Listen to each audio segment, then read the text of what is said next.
को जानते हैं आप लोग? नहीं जानते। इसी कलयुग की माई थी कर्मा बाई, मांग मांग के खाती थी वो, जहां जाती थी मांग के खाती थी। एक दिन कन्हैया के मंदिर में गई दोपहर में, तो देखी कि दोपहर में पुजारी जी भोग लगा रहे थे। कर्मा माई बोली, ठाकुर जी ये पंडित आपको भूखों मार डालेगा, बताओ सुबह से आपको भूखा रखा। प्रभु यहां तो मेरा कोई अधिकार नहीं है, लेकिन तुम एक काम करना, कल सवेरे 6 बजे आ जाना, भूख लगी होती है तुमको, मैं कुछ तुमको खिला दूंगी, उसके बाद बढ़िया चकाचक यहाँ 56 भोग पाना दिन में। बोल के गई और उसको विश्वास था कि मेरा कन्हैया अवश्य आएगा। सवेरे उठी 5 बजे, नहाई भी नहीं, न आंगन साफ की, पहला काम किया खिचड़ी बनाया उसने। जैसे खिचड़ी बना के रखी, 6 बजा, दरवाजे पर एक 8 साल का बच्चा चला आया और आकर बोला, माँ जल्दी खिला दे, बहुत जोर की भूख लगी है। कर्मा बाई ने खिचड़ी खिलाया। अब ये नियम नित्य का हो गया। रोज भगवान आते थे, रोज कर्मा भाई भगवान को खिचड़ी खिलाती थी। एक दिन ठाकुर जी खा के गए, 6:30 बजा होगा, कर्मा बाई बर्तन साफ करी थी, तब तक एक महात्मा गुजरे। महात्मा बोले, इतने सुबह सुबह भोजन कर लिया इसने? बोले, अरे माई इतने सवेरे सवेरे तू खा ली? बोले, मैं नहीं खाई, वो कन्हैया आया था ना भोजन करने। अब महात्मा बोले, हाँ तुम बहुत बड़ी भक्तन हो गई, भगवान तुम्हारे यहाँ भोजन करने आएंगे, और तू भगवान को खिलाती तो ऐसे खिलाती है? अभी तूने स्वयं स्नान नहीं किया है, तेरा आंगन गंदा पड़ा हुआ है, बर्तन जूठे पड़े हैं। माई बोली, प्रभु हमें कुछ पता नहीं कि कैसे करना चाहिए, क्या क्या करना चाहिए। महात्मा बोले, पहले तू स्वयं नहाना, आंगन को साफ करना, लीपना आंगन को, बर्तन साफ करना, फिर साफ सुथरा करके फिर भोजन बनाना। बोली, कल से करूंगी। अगले दिन उठी, साफ सफाई करने में ही समय हो गया, खिचड़ी बना नहीं था, तब तक भगवान चले आए। अब बोले, माँ जल्दी खिला। माई बनाई नहीं तो क्या खिलाएगी? जल्दी जल्दी बनाई। उधर पंडित जी महाराज मंदिर का पट खोलने के लिए घंटा पीट रहे हैं कि अब पट खोला जाएगा। भगवान अभी 2 ही 3 कौर खाए थे, जैसे देखे कि पंडित जी पट खोलने वाले हैं, अब मंदिर से मैं गायब हूं, भगवान तुरंत भागे।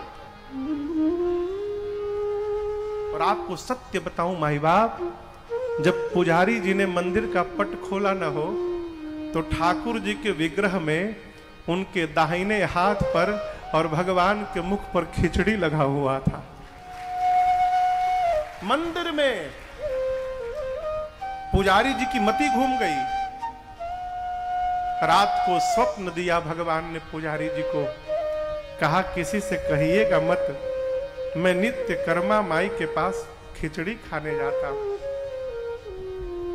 मैंने पढ़ा है, जब कर्मा बाई इस संसार में नहीं रही, तो उसके बाद कई दिनों तक अगल बगल के लोगों को सवेरे सवेरे कर्मा बाई के घर से एक बच्चे के रोने की आवाज आती थी। कई दिनों तक भगवान जाते थे, खिचड़ी नहीं मिलती थी तो भगवान रोते थे।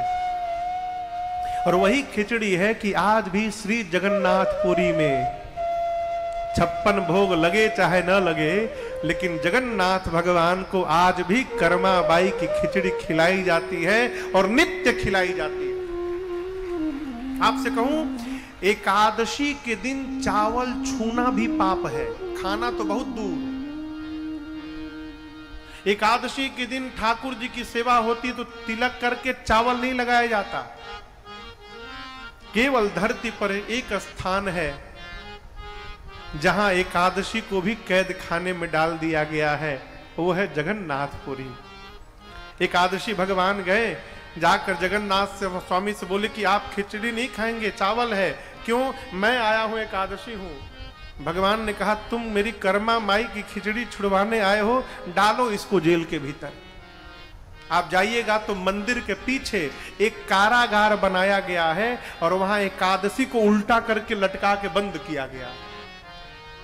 पूरे धरती पर एकमात्र स्थान है जगन्नाथ भगवान की पुरी, जहां पर एकादशी का कोई प्रभाव नहीं है। वहां भगवान नित्य चावल पाते हैं।